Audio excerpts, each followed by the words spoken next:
and cooperatively. In the worst case scenario, when that's not possible, then the next step is, yes, going to the enforcement regime. Julian Thomas is a senior staff attorney at the ACLU's Women's Rights Project. Thank you very much. Thanks for having me. That was Marketplace's David Brancaccio there. In New York, I'm Sabri Benashore with the Marketplace Morning Report.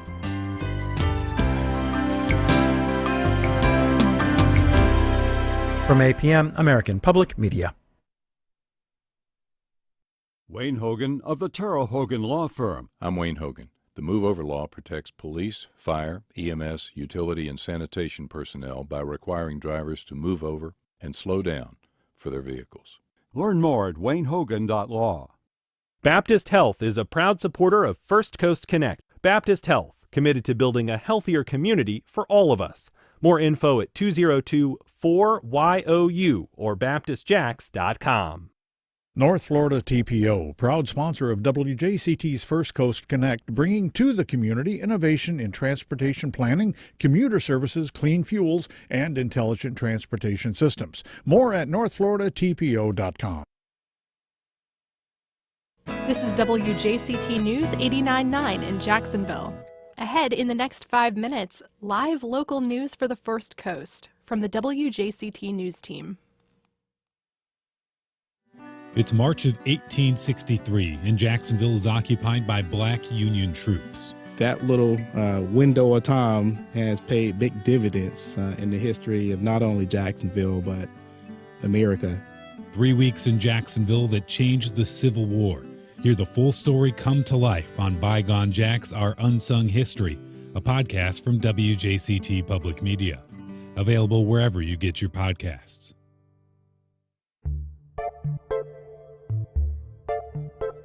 Hear from some of the biggest newsmakers in the community on First Coast Connect, where we discuss the issues and stories that affect your life all across the First Coast.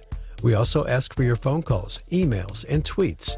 Engagement is what drives this program, so engage with us right now as we get started here in just a few minutes on First Coast Connect. But first, the news.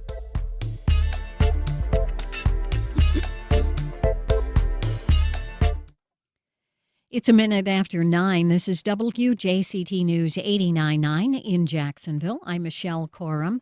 Among several new laws taking effect tomorrow is one that will provide permanent sales tax exemptions for diapers and adult incontinence products. Tax will also no longer be collected on items such as strollers and cribs. State Senate Minority Leader Lauren Book says nearly a quarter of Florida children under age 3 are in families living below the federal poverty level, and any savings helps. This is something that we can provide for families throughout the lifespan, whether you're a very young child or somebody that's needing some and suffering from some of those harrowing health challenges. They have that opportunity to have that exemption. Book says Florida families spend about $80 a month on diapers. Florida joins more than 20 other states that have eliminated the sales tax on diapers. Former Neptune Beach city manager Stephen Wynn, who was fired in January, has filed a whistleblower lawsuit against the city, according to a report from the Florida Times-Union. He says his dismissal was retaliatory after he reported allegations of financial wrongdoing in the city government. In a letter Wynn sent to the Neptune Beach mayor and city council last October, he stated that he had asked for an investigation into the department's spending, believing there may have been some irregularities. Christine King Ferris, the older sister and last living sibling of the Reverend Martin Luther King Jr., died yesterday in Atlanta. For decades after her brother's assassination in 1968, Ferris worked along with his widow, Coretta Scott King, to build the King Center. Christine King Ferris was 95. It's 81 degrees in Jacksonville right now, mostly sunny for this afternoon, no rain. Temperatures in the mid-90s today, mid-70s overnight. This is WJCT News 89.9 in Jacksonville. Opinions expressed on the Friday Media Roundtable are those of our panelists and do not necessarily reflect the views of WJCT News.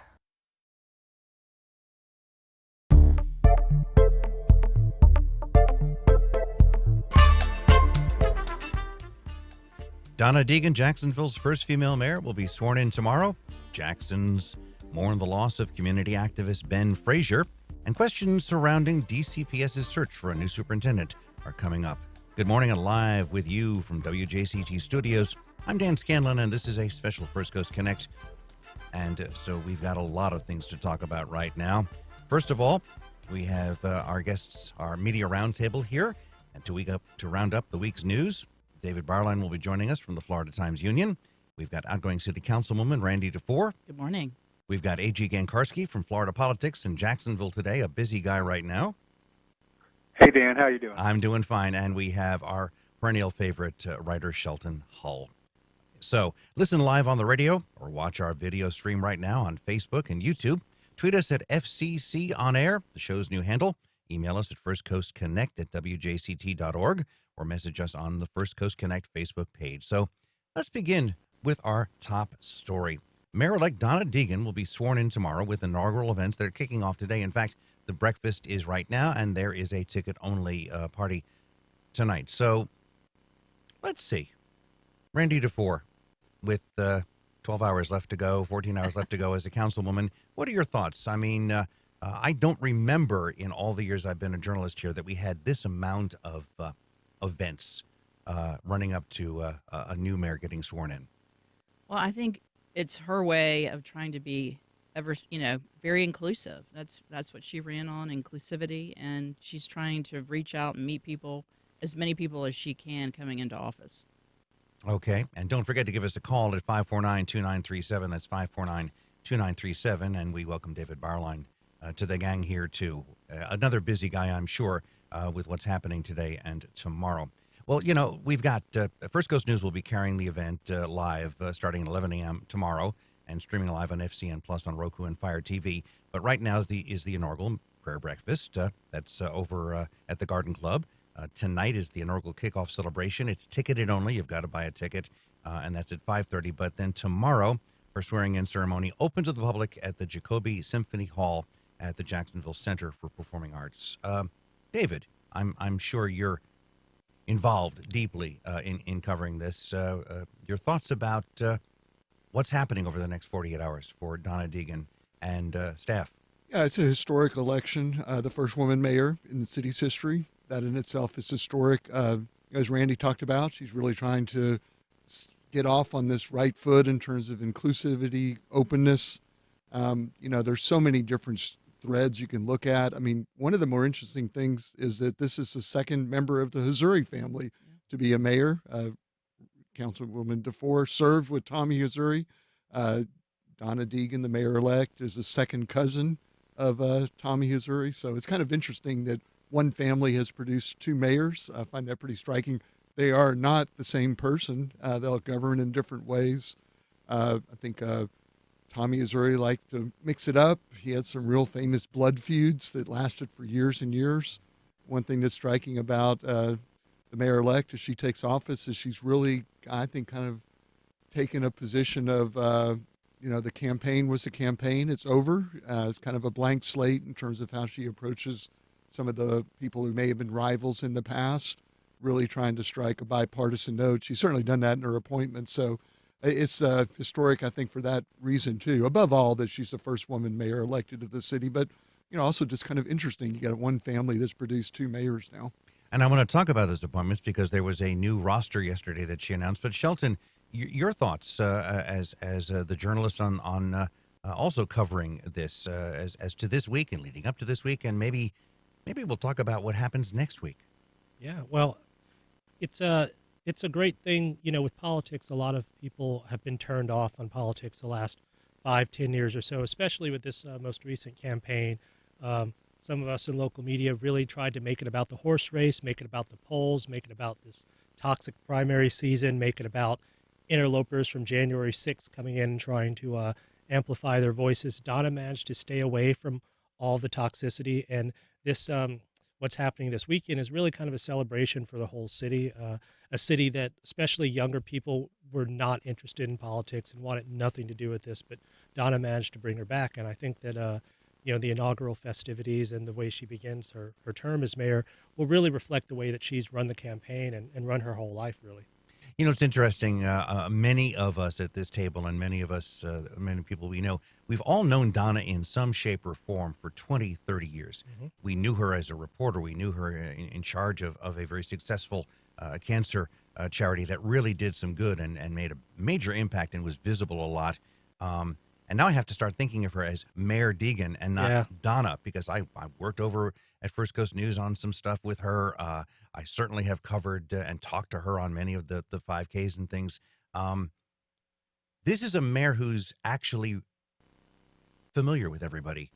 We know a version of Donna over the past 20, 30 years. So what are your thoughts about a mayor who's, at least right now, approachable and we have some idea who she is? I think what you're really saying is that everyone feels like they have a personal relationship with her. So that's why we all call her Donna. And I think she, knowing her, she probably has no problem with that, right? Instead of mayor. But she really represents, and I think her administration represents, looking at, bringing everybody in. So her administration will be an administration of an addition, not subtraction. I think we've come from an administration from subtraction. It was not inclusive. And I think it's just a breath of fresh air. I think it's, it's a new day.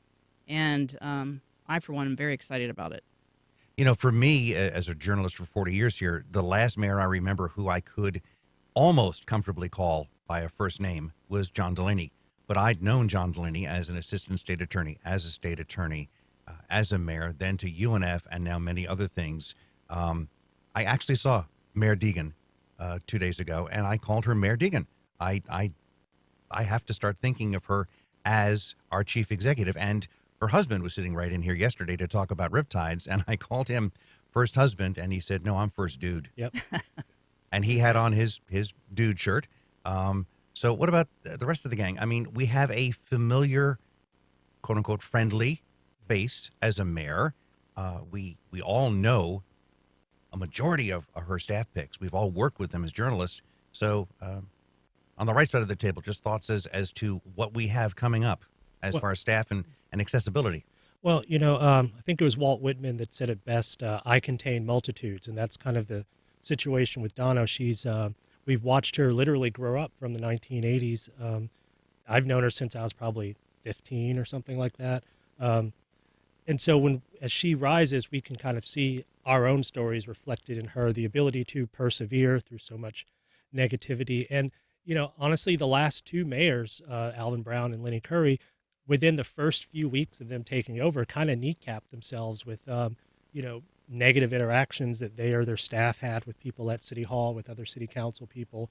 And I think that the mayor, Donna Deegan, who in my phone, it's now just Donna in all caps. That's how we refer to her now. I think her first task as mayor is to try to sidestep a lot of this negativity and a lot of this quicksand that the alt-right's going to try and stick her in, whether it's stadium funding or budget issues or whatever. It's kind of, let's not put the cart before the horse. So, AG, obviously, you're very involved in covering this. So your thoughts about the popularity of Donna, and maybe your thoughts about what happens in that first week or first month. Well, it's been interesting, Dan, because she's made some bipartisan hires. A former council president, Anna Brochet, who's a Democrat now, is going to be CFO, Chief Financial Officer. Al Ferrero, who was Republican, Director of Neighborhoods. Scott Wilson will be Council Liaison. And, interesting enough, Garrett Dennis will be in the administration, Director of Boards and Commissions. I just published a story this morning about how they'll get around the lobbying ban. People from the legislative branch can't lobby, or they can't go to the executive branch and lobby city council for 2 years. So they're going to have to frame their interactions in certain ways, sort of like Lori Boyer did when she was at the Downtown Investment Authority. But the good feeling, good vibes aside, I mean, Deegan is going to have some issues to deal with, and I don't think they're just constructions of the alt-right. I mean, the stadium deal is a big deal. The jail that Council President Ron Salem wants, that's also a big deal. There's lots of capital spend that's going to happen here. And, issues like Confederate monuments aren't going away. I talked to Nick Howland, the incoming finance chair, who will be taking a scalpel to the Deegan budget, and he promised they're going to look at it very closely, the entire budget. He was not specific, but you look at new positions like Parvez Ahmed, who's going to have the diversity and inclusion position. That's one that I think there might be some discussion on in August. So, yeah, the vibes are great. We all know Donna Deegan. She's a lovely person, et cetera. But the rubber's hitting the road now. She's going to be mayor. She's going to have to make tough decisions. And she's going to be dealing with supermajority Republican city council. So that's my take on it. She's going to have to hit the ground running quickly. She's going to have to, find a good stand on the stadium negotiations. And she's going to have to make sure that the current, good position that the city budget is in is not compromised by the larger economy. Right now, we're in good shape financially. Millage collections are up compared to what they were expected. But as those of us who've been here a long time know, the local economy can turn very quickly. And when it does, it takes some time to recover, especially with millage collections, with office occupancy, things like that. So you've got to watch these sectors. And that's correct. Obviously, a lot of the names you just named were announced last night in an email. Don't forget to give us a yell at 549-2937. That's 549-2937. Okay, we've got the new staff that she's hired, but what about the existing higher-up positions, gang?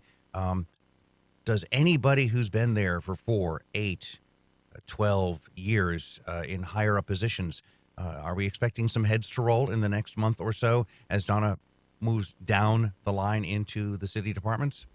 Yeah, I don't.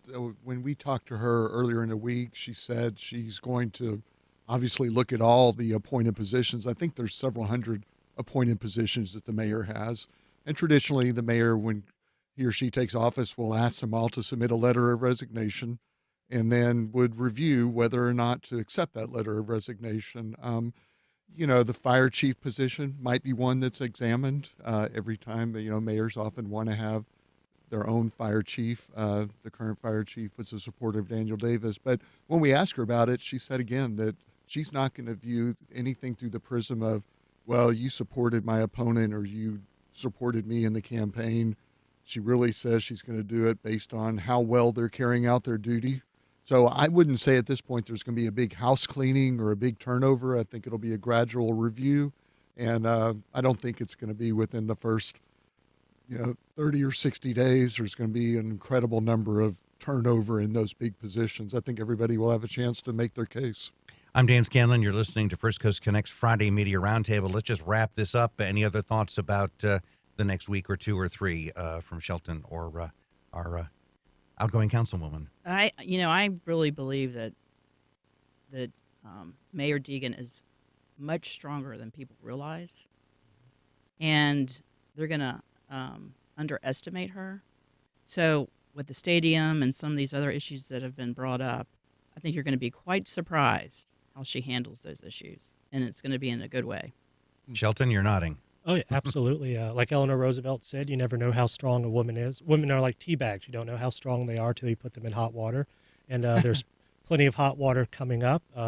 Speaking of which, between Donna as mayor and Tim Deegan still being on the air at First Coast News, this next hurricane season will be lit. It'll be the most entertaining hurricane season we've had since back when Jeb had that really good sign language interpreter that went viral briefly. It should be fun, but let's stay safe out there. Hey, don't forget that when Donna had her election night party, it rained. Everybody had to hide inside, and she did make a quip about her husband, the meteorologist, and the rain.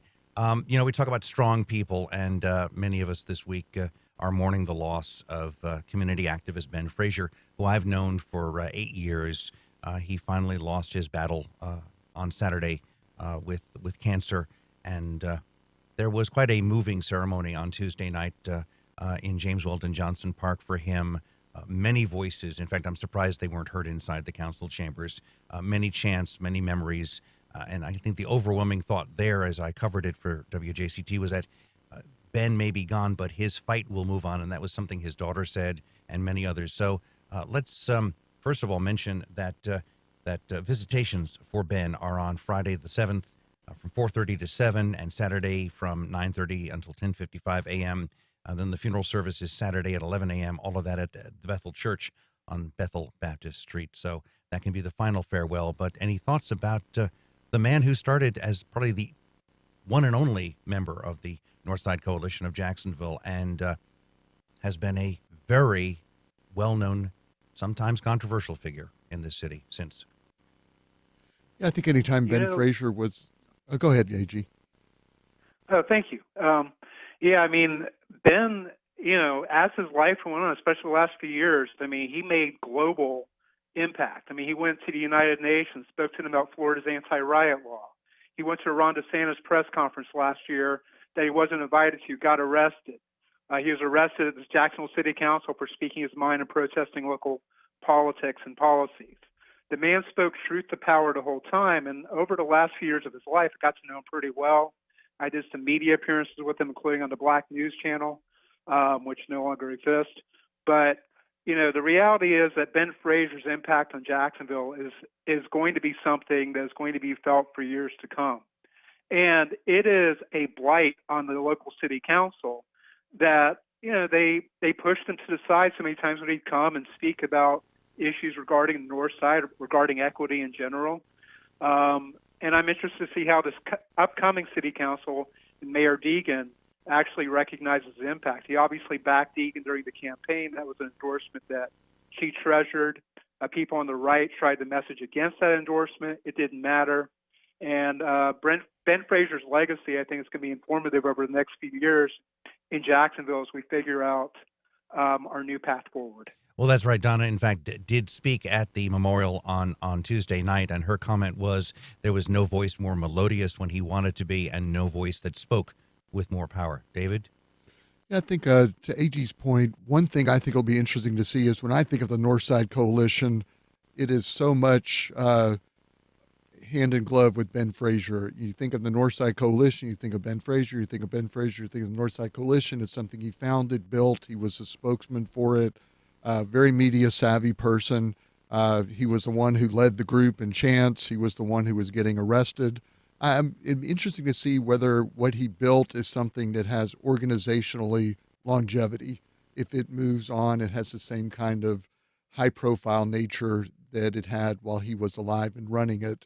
Certainly at the event you talked about, Dan, there were many people who said the spirit of Ben Frazier will live on. Organizationally, I don't know. It'll be interesting to see who's going to replace him, who's going to be the next person who does it. Are their strategy and tactics going to be the same? I think Ben Frazier brought issues to light, but sometimes he antagonized people who may have been his allies. So it'll be interesting to see what the strategy is going forward by that group.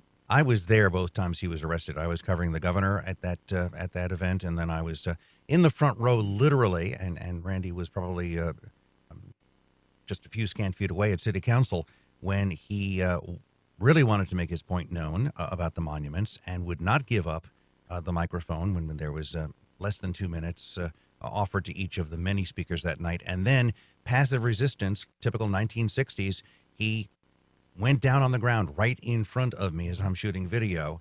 And I'll give the officers credit. They tried for about 2 minutes. Please, Mr. Frazier, please, let's go.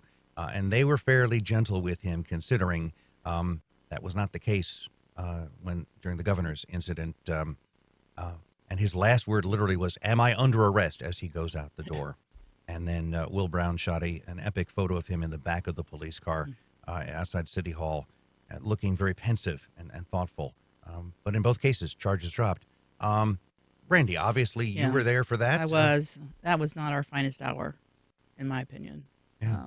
I wish that had ended up very differently. I don't know why they couldn't have just escorted him out and that'd be the end of it. I think he wanted to be arrested. I think that was part of his point, obviously. But I think Ben Frazier was a very complicated man. One-on-one, he was charming, incredibly intelligent. He, as everyone knows, knew how to use the media, knew how to get a group of people, roused and angry on an issue. And I had a lot of respect for him. But I agree with David. I'm not sure that organization. It'll be interesting to see if that organization will continue without him. I mean, just his voice alone, just the baritone. I mean, was so commanding.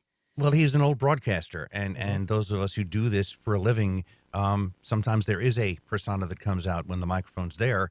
And I would talk to him about fishing. I would talk to him about family, and he was just this gentle-voiced person. Right. He would show up at crime scenes that I'd be covering for the Times-Union and ask questions. He wanted to be involved. He was an accredited journalist, too, which is, I think, something that was maybe not known. He still was a journalist. He still wrote many things, and every day he would send a Facebook post. I just wanted to add there is a resolution that has been filed in council by Councilmember Gaffney Jr. So this council will acknowledge him and honor him, which is great. Shelton, what do you think? I mean, you probably knew him as well as anybody. Yeah, the Ben Fraser I first met 30 years ago is not the same Ben Fraser that I got to know in later years. It was not the same Ben Fraser that my family knew back in the 1980s. The Northside Coalition, he founded it in 2015 because of an incident at a convenience store. And it's worth remembering that everything he accomplished, it all happened in 7 years. He got the Confederate statue taken down in Jamesville and Johnson Park, got the park renamed, all those schools that had their names changed, a lot of that had to do with him.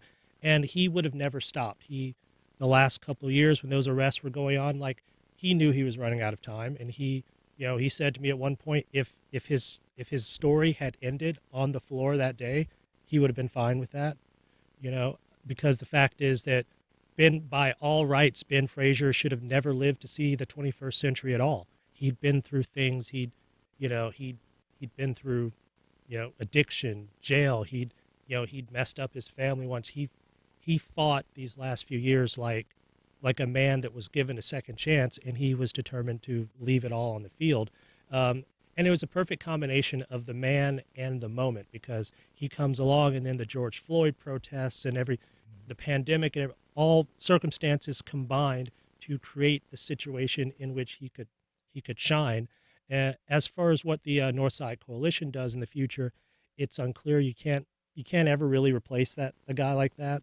But what he did, he helped train and mentor a lot of young activists, whether it's Tango Jordan, Maceo George, Angie Nixon, myself, countless other people. So I think the Ben Fraser way of doing social protest, we probably won't see anymore. I think it is, unless something unprecedentedly awful happens, I don't think we will ever see large-scale social protests in this country like we did in 2020. I think that era is pretty much over, but what we're going to see is a new style of activism, especially coming into this 2024 election. And like you said, we'll continue to feel his impact for many years to come. Well, I'll never forget that he always made sure that he would stand up out of that electric wheelchair, that he was standing when he spoke. That's right. And I know it was tough for him. Mm-hmm. I know it hurt him. And because you could visibly see he was getting worse and worse on his feet. But yet when he got the award a few weeks ago, he was standing proud for that.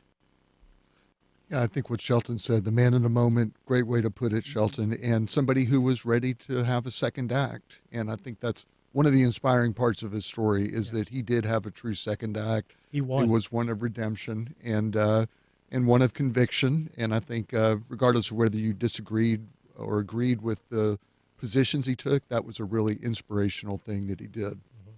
Well, let's move on here. We've been talking about the new mayor, but obviously there's other changes that have occurred. Incoming Jacksonville City Council President Ron Salem has selected his committees. So what's going to happen? Who's going to do what and where? And will, again, as we've already touched upon, will that Republican-heavy body work well with the Democratic mayor? So who wants to take first stab at the committee chairs and what's happening? Shelton? I'll go ahead since I wrote about it. Oh, all right. Sorry. Yeah, no worries. I mean, the thing you got to watch in these committees, there's two that really matter to people, is finance and rules. And finance, the 5-2 Republican supermajority, Reggie Gaffney Jr. and Jacoby Pittman, who, of course, was appointed to the council originally by Rick Scott, are on that committee. And what I'm watching excuse me. What I'm watching with them is, how they handle the budget, how they handle the hearings over the August budget deliberations. It's going to be something where Randy White, where Nick Howland basically lead the show, Kevin Carrico, who's also there. Rules Committee is also interesting. It's another Republican supermajority. And that's where we've got a number of new members of the City Council on the Rules Committee, which kind of makes me wonder, how they're going to know council rules if they just got on the council. So those two committees are big. Jacoby Pittman, she chairs one committee, but the other four is going to be Democratic chairs. So it's going to be interesting to see how that plays out. All right. The question's up for grabs here with the panel in studio. Shelton? Okay. Well, I think, it is a Republican supermajority on the council now, but it kind of raises the question, are they Trump Republicans? Are they DeSantis Republicans? Are they Lenny Curry Republicans? It is a Republican supermajority, but I see it more as a bunch of Republicans that are not on the same page, that are basically, I think that the committees will go as it goes, but the idea of them, it remains to be seen which ones are going to start posturing, maybe not this budget, but the next ones, which ones start posturing to maybe run against Donna in 2024. My money's on Molly Curry, but we'll see about that. I think that as it goes right now,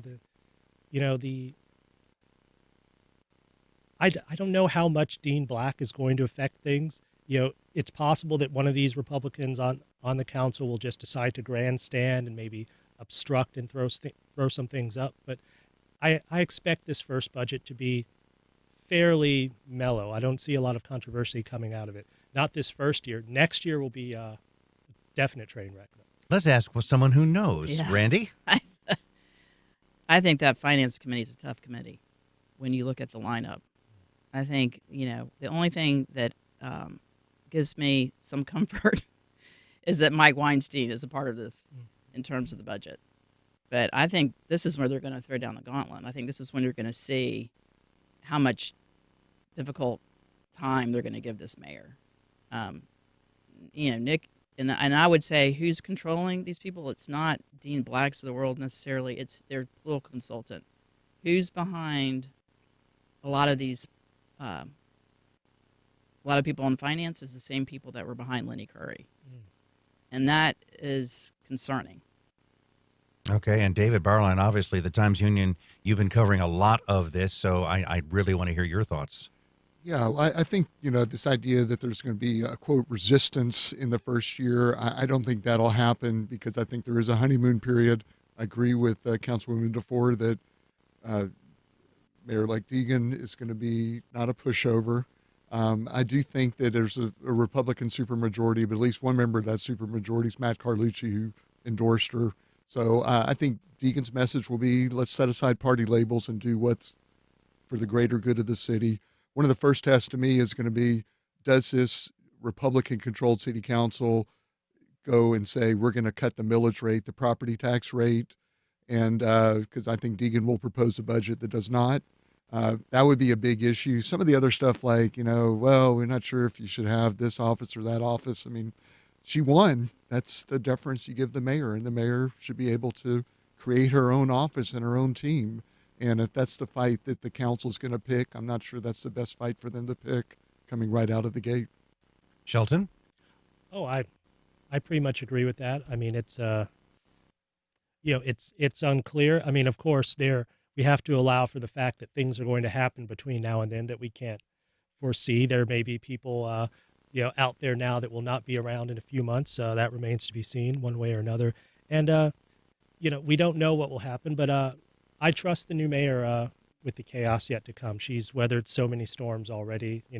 Low climate change is no big deal. It's interesting you bring up storms because here we are in what started out as an active hurricane season. Those storms that have gotten to us, like Irma, have caused some damage, and that could be the first major task of the new mayor to handle, and a new EOC chief who is a talented former police executive. What happens if we get a big storm and this is a brand new, quote-unquote, untested administration? Well, I think we know DeSantis is traveling around the country, so he's not going to be much help with this. And I'm curious to see writ large how the new administration interfaces with the governor's office and with Tallahassee in general. But yeah, I mean, if we get a storm, and it's something like an Irma impact. Jacksonville is not in a great position to handle that. In the state of Florida, with the governor running for president, he's speaking in Philadelphia right now, is likewise going to be caught flat-footed. So, yeah, this is a potentially perilous storm season. Hey, listeners, give us a yell, 549-2937. You're listening to First Coast Connect's Media Roundtable. Interesting conversation in our WJCT newsroom yesterday. You've got a father and son on council. When you hold your Sunday dinner, do you have to notice it? Sunshine Law? I don't think they have to notice that, but it was interesting that they had a publicly noticed meeting for Matt Carlucci to talk with his son, Joe Carlucci, about legislative priorities for Joe Carlucci. And as part of, Matt Carlucci, the elder, is doing all these meetings with all these city council members. And it is just interesting. I saw them together at one meeting, kind of in profile. And, I can see the resemblance. And, it's an interesting thing. You have a father and son serving together on the council. That's never happened before in city history. Didn't Carlucci's dad serve too? Joe was a state senator. I don't remember. I think he was a lawmaker, and he was a tough Joe Carlucci guy. served on the first city council, so you have 3 generations of Carlucci. So that's an interesting angle. And the Gaffney family, you've had, I think, 3 or 4 Gaffney brothers, and now that's passed the torch to the next generation. Deegan, the Hazuri family. I guess maybe that's a sign of maturity of the consolidated government. Now they're getting family generations. We need some new Holzendorfs coming up. Well, that's true. There was a husband and wife there, and Betty was right hand to the mayor for a while there, and she was, I think, running the city at some point. Senator Joe Carlucci back in the 80s was a very tough guy, and he did not see eye to eye with the then Sheriff Del Carson. And I think it's interesting, when I broke the story that unfortunately Joe Sr. passed away, I got an interview with Sheriff Carson. Shows the caliber of the man who respected the old bull who was up there in the State House. And maybe we don't see that anymore. Any wrap-up thoughts before we go to the next big piece of news? I just want to say, you mentioned earlier that some of the old Curry holdovers were talking about what they might do in the new administration.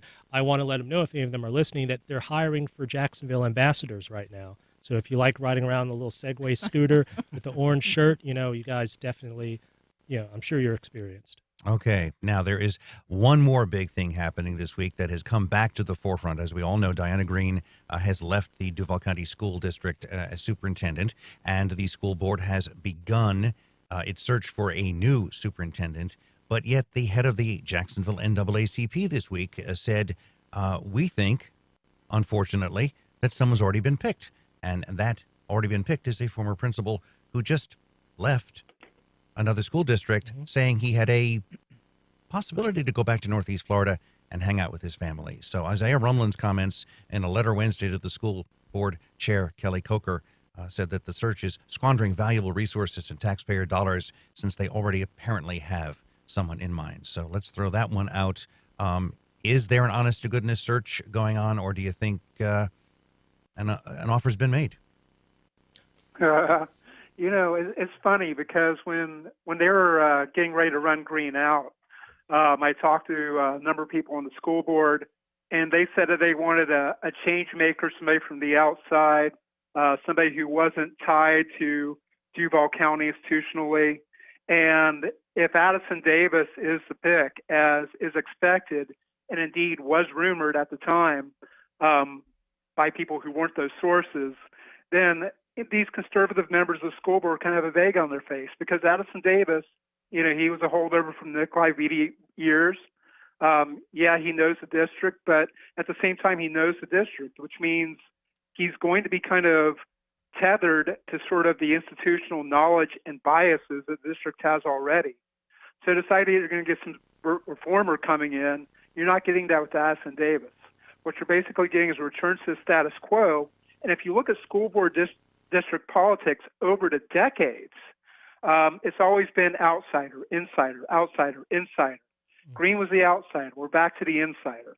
And the NAACP is right to say that this is a pre-cooked search, because Addison Davis is about the least imaginative and most predictable pick they could have had. I know many retired teachers who have mixed opinions about Addison Davis. They remember him as an administrator and a principal, and there were some novel things that were done when he was a school district administrator. So, any thoughts, Councilwoman? Was he superintendent in Clay County as well? I think Yes. he was. Yes. And so not only Hillsborough County, I think they're looking for a known entity and someone they trust. Whether it's a right choice or not, I don't know. But I think AG made a great point that there is a history of going outside, inside, and I think this is one that it would not surprise me if he has already been chosen. But yet we have a school board that says they are doing a search, that they are working on it, that they're hiring an outside firm to be involved in the search. And so Isaiah Rumlin, NAACP, his comments seem to indicate that that's not happening, or maybe it's just a shell. Well, I think I don't know enough really, and AG made some great points to really say that the fix is in. I think the bigger concern you would have is that if there is this even perception that somebody's already got the inside track, you might have qualified candidates who say, what's the point of going through this process, publicizing my name, letting my current employer know that I'm interested in a different position, so it could kind of freeze the field. Addison Davis was an administrator in Duval County. I have no idea what he knew or should have known or could have known about all the scandals that came out of the high school, the Douglas Anderson School of Performing Arts, and that really was a big reason that Diana Green had to leave and retired early. So I don't know what there is in that background. He was a superintendent in Clay County where he had to run for election, so he knows politics. They did approve a half-cent sales tax there, so he's got experience there. He's obviously knows state law and how a big school district like Hillsborough County operates. So he's got a lot on paper that looks like it could be good, but, they are going through a search, and, I sort of take them at face value. They're going to get some candidates, and, hopefully they'll get a lot of candidates, and they'll have a big selection to choose from. So, AG, what do you think? Will we have a list of possibles winnowed down by the school district that could possibly bring out a gem of a choice? I think we could have a list. I think it's kind of a pro forma list. I think of the JEA CEO search that saw Aaron Zahn picked because of his passion for the job. Whenever you hear words like passion or local connection, grab your wallet, because that means the fix is in. And during that JEA CEO search, we saw more qualified outside candidates. Chris Euster out of Texas basically get disrespected by the current JEA board at the time, for one thing or another. And I think that could be in play here. So candidates who are not Addison Davis, who have to give notice to their school districts, they may be given pause. And there are so many superintendent openings right now in Florida because of the wacky politics out of Tallahassee in the last couple of years regarding DeSantis and the Board of Education and changes they've made to education in the state, that there's actually a shortage of qualified candidates. So a lot of districts are going through this right now. That may be another factor mitigating in Addison Davis' favor. Well, let's get down to nuts and bolts here. The school district, like the city, has a lot of infrastructure needs. They just got that sales tax money, and they're starting to build schools. But there's still got to be somebody in charge to direct the fine-tuning of those new properties. And I'm sure there's other things that have to get built. So that new superintendent is going to have a lot of infrastructure, nuts and bolts, broken sidewalk to deal with. And let's be clear about this. Whether it's Addison Davis or whoever they pick to be a next superintendent, they're going to be here 2 or 3 years, and they're going to get bounced out on controversy. It's the average citizen in this city, doesn't really pay attention to this after all these years of seeing teachers, the teachers union, parents, students being pushed around and bullied, whether it's on school violence or the books in schools or the COVID situation. No one really has. Well, I won't say no one. I'll say me. I have no faith in the school board's ability to pick a good superintendent. I don't have any faith in the school board to pick anyone that isn't going to be terrible. I don't trust their judgment at all, but we'll see what happens.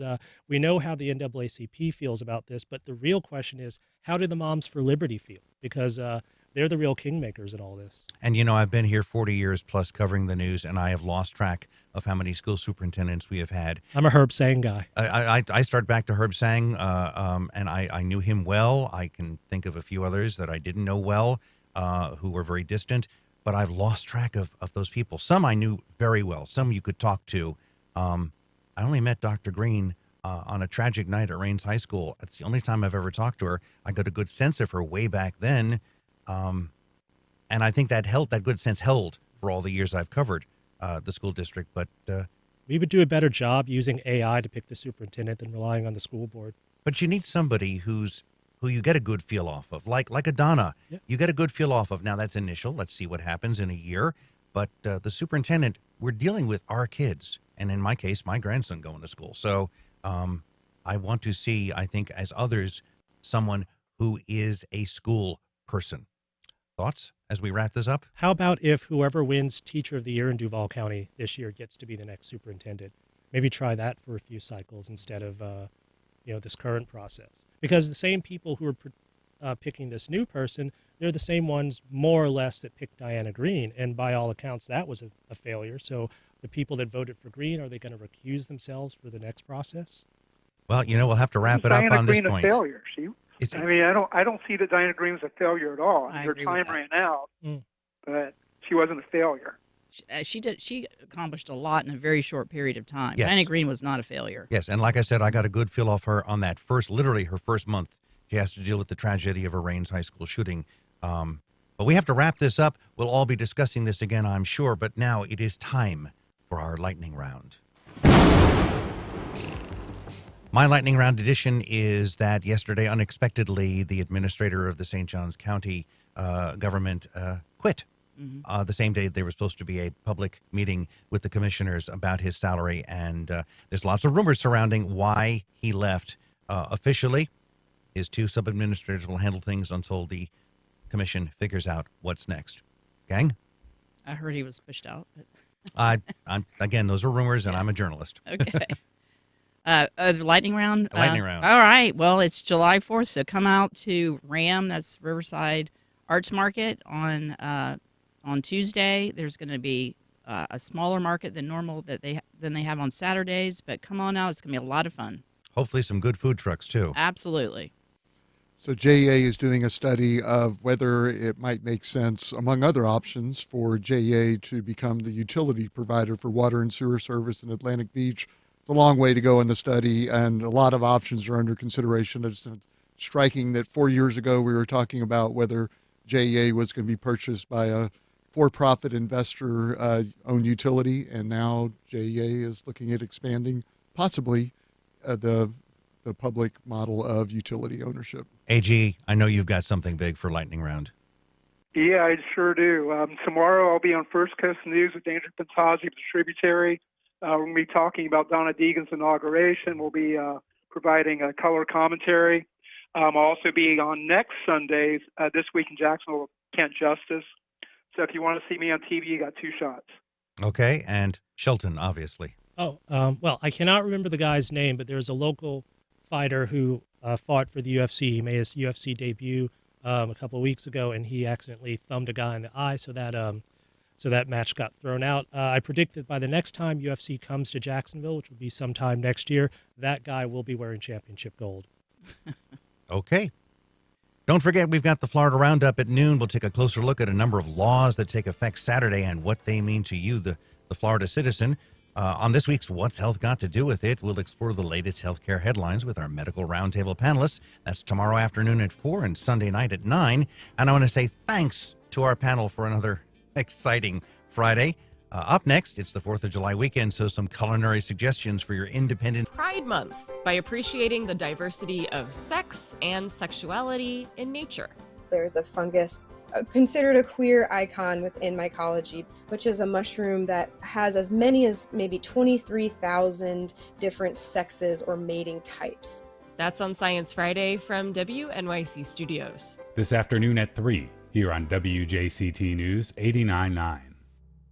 First, there were reports, then transcripts, and now audio. This totally wins my case, except it is like highly confidential, secret. This is secret information. Donald Trump claims it was all bravado, but how does this leaked tape add to the former president's legal woes? A big week for the Supreme Court. Canada's wildfire smoke makes an unwelcome return. So does malaria. Much more on the Roundup, next time on 1A. Today, starting at 10 on WJCT News 89.9. Hey, welcome back. While we're fortunate enough to be able to cook outdoors year-round, because we are in Florida after all, many of us celebrate the 4th of July by firing up that grill and hosting an al-fresco feast. So at least we have some really delicious recommendations now for your Independence Day gathering, whether you use charcoal or gas. So let's say hi to Lauren Titus. And Lauren, first of all, what's your street cred? What's your title here? Because I know you're a darn good cook. Hey, good morning. Good morning. Can you hear me? Yeah, I can hear you. Okay, great. I love being in the kitchen, and I love cooking outdoors. And even though we're fortunate enough to be able to cook outdoors year-round, 4th of July holds special occasions for a lot of us to have barbecues and family gatherings. And there's a lot of ways to make it a lot easier on you, especially given how hot it is. Certainly this 4th of July, so that you can spend minimal time at the hot grill and maximize your time partying with your friends and family. Well, Lauren, for instance, go ahead. No, go ahead, please. Oh, I was going to say one way to get a jump start on grilling is to skewer everything. You can get your skewers ready ahead of time. You can do chicken, meat, vegetables. You can even do dessert on skewers and have them all assembled and ready to fire up when folks are there and ready to eat. And a lot of things like chicken, you can marinate the day before, have it ready, soak your bamboo skewers if you use bamboo, or if you have metal skewers, get them all assembled. And you can even, if you want to have guests help out, have them help put together the skewers, and that way they can even customize what they want to eat on the skewers. All right, my dad was a head chef back in New York, and he always told me never use gas. Gas flavors food. I had a gas grill for years, but I got that old Walmart special charcoal grill now at home, and that's what I'm now cooking on. And I have to say, everything I cook on it tastes so much better. But what's your opinion, first of all, gas versus charcoal? And then what's your opinion of self-igniting briquettes, or just get some charcoal and work on it? Well, cooking is very subjective, and I really wouldn't want to discourage anyone from cooking on gas grills. They're very convenient, and if it helps more people cook their own food, then I'm all for it. It's become very popular to use flavored briquettes, or smoking is another popular way of cooking outdoors with different types of wood to create, to enhance the flavor of things, oak or apple wood, or different types of cherry wood, for instance. So really, it's what you're most comfortable with. A lot of people feel like a gas grill they have more control over, so they feel more comfortable cooking with gas. But personally, I use a charcoal, really simple charcoal grill that I can fire up pretty easily and cook. I cook whole fish on it, chicken, do a lot of vegetable things, tempeh and tofu. So it's really a personal preference.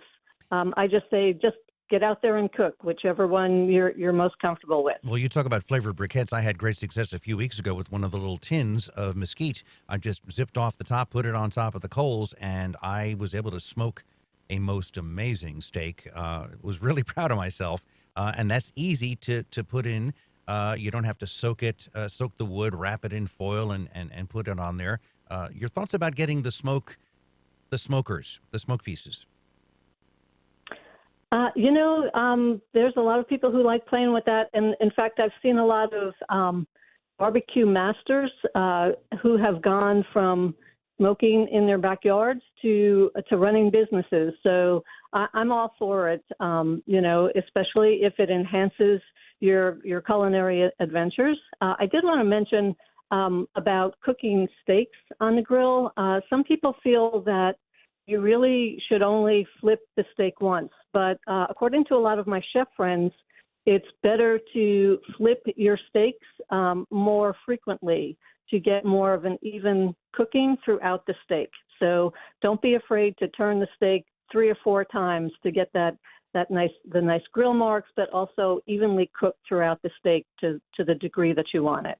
Now, we all know steak, chicken, shrimp, pizza on the Barbie.